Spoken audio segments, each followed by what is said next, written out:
যেই পুলিশের তত্ত্বাবধানে আমাদের উপর হামলা করা হয়েছে তার বিচার আমরা দাবি করছি। তারা কিভাবে একজন নিহত শিক্ষার্থীর উপর এইভাবে মেয়েরা এখানে দাঁড়িয়ে আছে, তারা আহত হয়েছে। আমি নিজে সেখানে উপস্থিত ছিলাম, মাইর খেয়েছি, সবাই আমাদের শিক্ষার্থীরা সেখানে আক্রান্ত হয়েছে। আমরা এর বিচার চাই।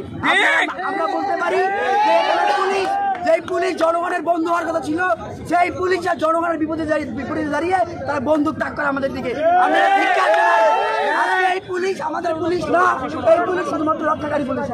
এই পুলিশ স্বৈরাচারের পুলিশ। ক্যাম্পাসে নিরাপদে ফিরতে চাই।